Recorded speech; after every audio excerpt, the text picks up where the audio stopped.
시편 9편 말씀은 크게 두 개로 나눌 수 있습니다. 1절부터 12절까지는 의로우신 하나님을 찬양하고 있고 13절부터 마지막 20절까지는 가난한 자들을 도와달라는 기도로 되어 있습니다. 기억하시겠습니까? 네. 앞부분은 찬양의 부분으로 뒷부분은 기도의 부분으로 되어져 있는데 오늘 그 뒷부분을 살펴보도록 하겠습니다. 지난번 살펴봤던 것처럼 표제는 다윗의 시 인도자를 따라 문나벤에 맞춘 노래다 이렇게 되어 있습니다. 문나벤이 무엇이냐? 아들의 죽음에 맞춘 노래다. 아들의 죽음에 관련돼서 그가 느꼈던 고통들에 대해서 쓰고 있다 이렇게 보시면 되는데요. 그 아들이 누구냐라고 했을 때 지난 시간에 압살롬이다 이런 설도 있고 또 하나는 골리앗이다 이런 이야기도 있습니다. 명확하게 어떤 것인지 지금에 와서 해석하기는 좀 어렵지만 아들의 죽음을 경험했을 때에 그가 쓴 시다 이렇게 보고 있습니다. 시편 9편과 시편은 하나의 시편이다라고 알려져 있습니다. 우리가 보는 한글 성경은 이렇게 나눠져 있지만 이 시편은 하나로 보는 것이 학자들의 견해가 있습니다. 왜냐하면 시편 9편에는 표제가 있는데 시편 10편에 와서는 그 표제가 기록되어 있지 않기 때문에 하나로 보기도 하고요. 또 이 두 개의 시편을 합쳐져서 알파벳 순으로 되어 있기 때문에 하나의 시편이다 이렇게 보기도 합니다. 또 시편 9편이 끝날 때 셀라 이렇게 끝나고 있는데 이게 쉰다는 의미로 쉼표처럼 쓰이기도 하기 때문에 9편과 10편을 하나의 시편으로 보는 것이 학자들의 견해이기도 합니다. 13절은 이렇게 시작하고 있습니다. 여호와여 내게 은혜를 베푸소서. 나를 사망의 문에서 일으키시는 주여 나를 미워하는 자에게서 받는 나의 고통을 보소서. 그렇게 기도하고 있습니다. 여호와여 내게 은혜를 베풀어 달라고 간구하고 있는 모습인데요. 뒤에 보시면 그가 당한 고통에 대한 모습이 그려져 있습니다. 주여 나를 미워하는 자에게서 받는 나의 고통을 보소서. 그의 고통이 얼마나 심했는지 자신의 고통에 대해서 이야기하고 있음을 보게 됩니다. 그가 당한 고통이 어떤 고통일까? 물리적인 어떤 고통일 수도 있고 심리적인 또 심적인 그런 고통일 수도 있다라는 생각을 하게 됩니다. 아마 두 가지가 다 함께 있었지 않을까라는 생각을 하게 됩니다. 압살롬이든 골리앗이든 어떤 상황이든지 간에 그가 물리적인 어려움도 당했을 뿐만 아니라 심리적인, 심적인 굉장히 고통을 당했다 이렇게 볼 수 있습니다. 그의 심리적인 고통이든 밖에 외부적인 고통이든 그 고통이 얼마나 심했냐면 죽음을 생각할 만큼 오늘 성경 말씀 보시면 사망의 문에서 일으키실 주여 이렇게 되어 있어요. 그가 사망의 문에 이르렀다라고 할 만큼 그의 고통이 극심했음을 성경은 이야기하고 있습니다. 그 사망의 문에서 일으키신 주여라고 할 만큼 그는 고통 속에 있을 때에 여호와께 부르짖고 있음을 성경은 보여주고 있는데 학자들은 이가 절망 가운데 기도하기보다는 분명 확신 속에서 기도하고 있다 이렇게 보고 있습니다. 하나님을 표현할 때 그가 사망의 문에서 일으키시는 주여 이렇게 기도하고 있는데요. 우리의 관심은 어디에 있을까요? 강조점은?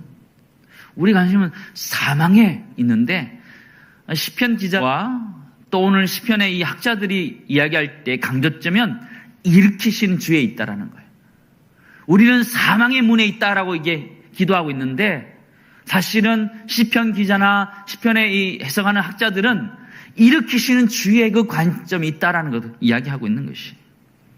우리가 기도할 때 때로는 사망의 어려움들 가운데 있기 때문에 기도하고 있지만 사실은 그것에서 일으키신 주의 우리의 강조점이 있어야 된다는 것을 우리가 알려주고 있는 것입니다.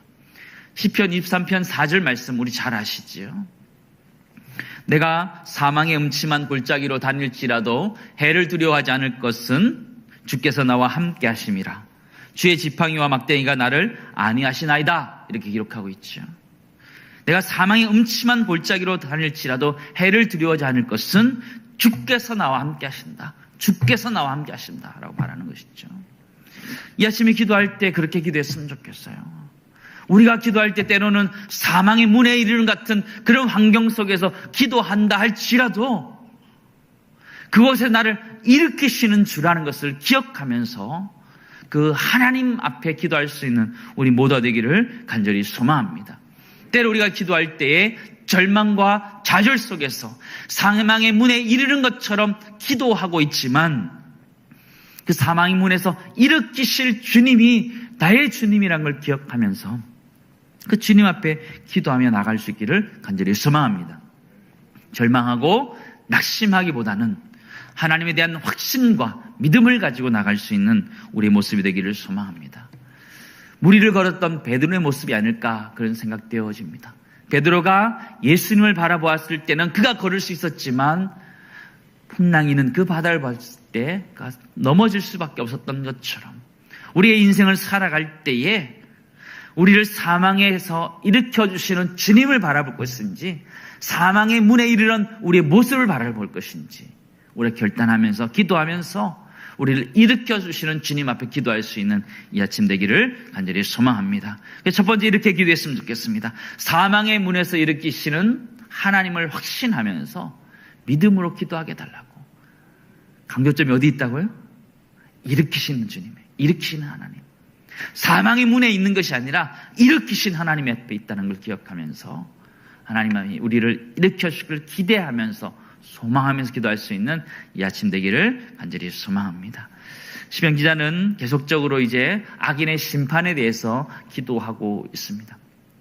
앞부분의 기도는 자신을 방어하는 기도다라고 하면 두 번째는 그 자신의 고통을 주었던 악인들을 제해달라는 근원적인 기도를 하고 있음을 우리는 보게 됩니다. 15절, 16절 말씀 보시기 바랍니다. 15절, 16절입니다. 이방 나라들은 자기가 판 웅덩이에 빠짐이요 자기가 숨긴 그물에 자기 발이 걸렸도다. 여호와께서 자기를 알게 하사 심판을 행하셨으며 악인은 자기가 손으로 행한 일에 스스로 얽혔도다. 이방 나라들이 자기가 판 웅덩이에 빠지고 자기가 이게 숨겨둔 그물에 빠진다 이런 이야기를 하고 있는 것이죠. 우리를 공격했던 그 원수들이 자기 꾀에 넘어갈 것이다 하는 것들을 그는 확신하고 있었습니다. 웅덩이와 그물은 무엇일까요? 그죠? 빠지도록 해놓은 것이잖아요. 근데 그걸 몰래 해놓은 거예요. 의도적으로 해놓은 것이죠. 때로는 우리를 넘어뜨리려고 몰래 웅덩이를 파고 몰래 그물을 설치할 경우가 있지요. 그러나 그것을 하나님께서 해결해 가실 줄을 믿습니다. 하나님이 해결해 가시더라고요. 에스더서에 나오는 하만의 모습이 그런 모습 아니었어요. 그렇죠?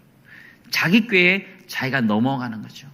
그는 하나님의 사람 모르드게를 그렇죠? 죽이기 위해서 장대를 50규빗이나 되는 그 장대를 자기 집에 세워 놓았습니다. 50규빗이 얼마 정도 되나요? 한 규빗이 한 이만큼 된다 하거든요. 한 30cm 정도 되니까요. 한 15m 정도 이렇게 높이의 장대로 이렇게 세워 놓은 것이죠. 아침에 이렇게 묵상하는데요. 그 교만의 높이인 것 같아요. 교만의 높이. 하만의 그 교만, 자만, 그 거만의 높이가 50규빗이나 되었지요. 결국 어떻게 됐나요? 그가 모르드게를 달기 위해서 세웠던 그 장대에 자기가 달리게 되었다는 것을 우린 잘 알고 있습니다. 에스더 7장 9절 10절 말씀 보시기 바랍니다. 왕을 위하여 충성된 말로 고발한 모르드게를 달고자 하여 하만이 높이가 50규빗 되는 나무를 준비하였는데 이제 그 나무가 하만의 집에 섰나이다. 이 사람이 어떻게 모르드게를 달기 위해서 세웠다는 걸 알 수 있었을까? 그런 생각도 좀 들어요.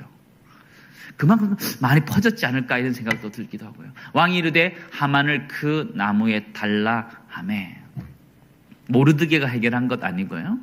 하나님이 해결하고 있는 모습을 우리에게 보여줍니다. 다윗에게는 그런 확신이 있었어요. 악인을 하나님이 심판하실 것이다. 악인의 그 꾀에 자기들이 넘어갈 것이라는 그 확신들이 있었음을 우리는 보게 됩니다. 때로는 우리 세상 살아갈 때에 골리앗이 득세하는 것 같이 보여지기도 합니다. 때로는 압살롬이 득세하는 것 같이 보여지기도 합니다. 그러나 하나님께서 그들을 그냥 두지 아니하시고 그 악인의 결국을 주님 말씀하셨기에 우리 그것을 믿고 살아갈 수 있는 우리 모두 되기를 간절히 소망합니다. 17절은 이렇게 고백합니다. 악인들이 수월로 돌아가며, 수월이라는 것은 죽음, 무덤, 이게 또 지옥 이렇게 표현되기도 하는데요. 악인들이 수월로 돌아가며 하나님을 잊어버린 모든 이방 나라들이 그리하리로다. 다윗의 마음에는 그게 확신들이 있었던 거예요. 악인들을 하나님이 심판하실 것이다. 하나님이 손볼 것이다는 확신이 있었던 것이죠. 이 아침에 우리가 기도할 때에 때로 우리의 삶을 힘들게 하는 원수들, 나를 힘들게 하는 원수들이 있을 때에 하나님이 손보실 것이라는 것을 믿음을 가지고 우리 삶들을 견뎌낼 수 있기를 주의 이름으로 축원합니다. 시편 1편 1절은 이렇게 고백하지요. 복 있는 사람은 악인들의 꾀를 따르지 아니한다. 굉장히 중요한 표현인 것 같아요. 우리의 세상 살아가다 보면 때로는 악인들의 꾀를 쫓아가고 싶어 할 때가 있지요. 골리앗의 지혜를, 압살롬의 지혜를, 하만의 지혜를 따라가고 싶은 유혹들이 들 때가 있지요. 그러나 그때 그 악인들의 꾀를 내려놓을 수 있는, 그게 길이 아니다면 내가 내려놓을 수 있는 결단이 우리 가운데 있기를 간절히 소망합니다. 그것이 복이다 말씀하시는 거예요. 두 번째 기도할 때에 악인들의 꾀를 따르지 않는 복 있는 사람 되게 달라고 기도하기를 원합니다. 우리 인생 살아가다 보면 그 악인들의 꾀를 쫓아가고 싶을 때가 왜 없겠어요? 왜 없겠어요? 상황적으로 또 우리의 신앙들을 흔들게 하는 그런 꾀를 따라가고 싶을 때가 왜 없지 않겠어요? 있지요.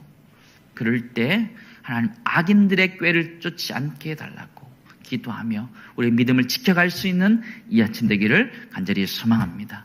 19절 20절에서 하나님의 간섭을 구하는 기도를 계속하고 있습니다. 19절 20절을 우리 같이 한번 읽도록 하겠습니다. 같이 읽겠습니다. 여호와여 일어나사 인생으로 승리를 얻지 못하게 하시며 이방 나라들이 주 앞에 심판을 받게 하소서. 여호와여 그들을 두렵게 하시며 이방 나라들이 자기는 인생일 뿐인 줄 알게 하소서. 그들이 인생이라는 것을 알게 해달라고, 연약한 존재라는 것을 깨닫게 해달라고 기도하는 것이죠. 그러나 악인들의 모습은 그렇지 않지요. 자만하고 거만한 모습이 그들의 모습이죠. 하나님을 두려워하지 않고 사람을 두려워하지 않는 모습입니다. 성경에 나오는 불의한 재판장의 모습과 똑같지 않아요? 누가복음 18장 2절의 말씀 보시면 불의한 재판장의 모습을 이렇게 그려주고 있어요. 어떤 도시에 하나님을 두려워하지 않고 사람을 무시하는 한 재판장이 있는데, 이 악인의 모습이죠. 하나님도 두려워하지 않고 사람도 무시하는 그 악인의 모습을 보여주고 있지요. 돈과 권력이 있을 때 우리가 넘어질 수 있음을 우리는 기억해야 됩니다. 우리 세상에서 어떤 오너들의, 기업의 오너들의 갑질이라는 것을 우리는 보아왔습니다. 어떤 선을 넘는 그들의 무례함들을 보아왔습니다. 하나님을 두려워하지 않고 사람들을 무시하는 것들을 보아왔습니다. 회사 일하는 사람들을 자신의 마치 종처럼 부리는 그런 모습들을 보기도 합니다. 폭언하고 기물을 던지고 폭언하고 또 분노 조절 장애 같은 것들을 표출하는 모습들을 우리가 볼 때 굉장히 충격을 받지요. 하나님을 두려워하지 않고 사람을 무시하고 있는 그들의 모습. 어떻게 보면 우리가 좀 이질적인 모습처럼 보여지기도 하는데 그렇지 않아요, 사실은. 정도의 차이가 있지만 그렇지 않아요.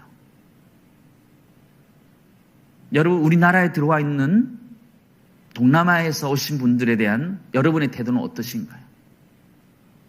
정말 우리나라 사람처럼 그렇게 대하고 있으세요? 물어본다면 또 좀 달라요. 우리는 그렇지 않다라고 얘기하고 있지만 사실은 은근히 무시하고 하는 마음들이 우리 안에 있다면 다르지 않다라는 거예요.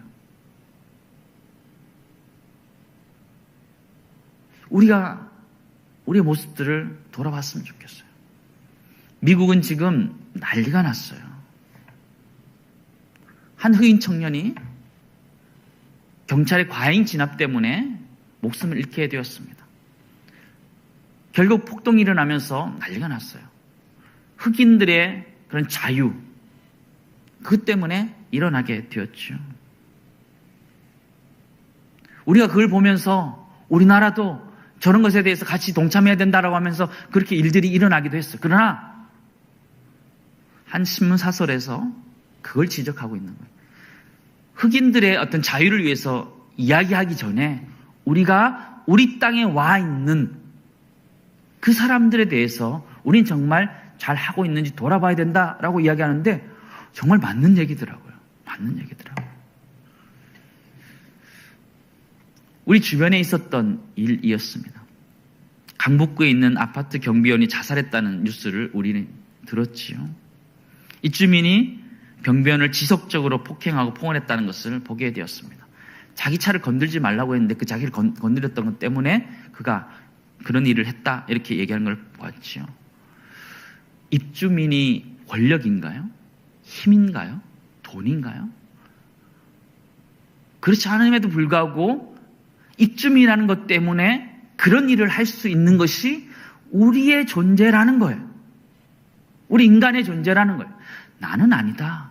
그럴 수 있지만 정도의 차이가 있을지만 그럴 수 있다는 것이 우리의 모습이라는 거예요.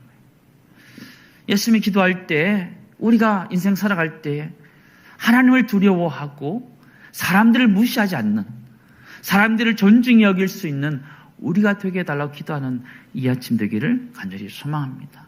하나님, 악인들, 우리를 괴롭히는 악인들 주님 좀 입 좀 다물게 해달라고 기도하기도 하고요. 그들이 하나님을 두려워하고 사람을 존중히 여길 수 있는 사람들이 되게 해달라고 기도하는 이 아침 되기를 간절히 소망합니다. 마지막 세 번째 기도하기 원하는 것은요, 악인들을 주님 겸손케 해달라고 하나님, 그들이 인생이라는 것을 깨닫게 해달라고 기도하시고 하나님을 두려워하며 사람들을 존중히 여기게 해달라고 기도하는 이 아침 되기를 간절히 소망합니다.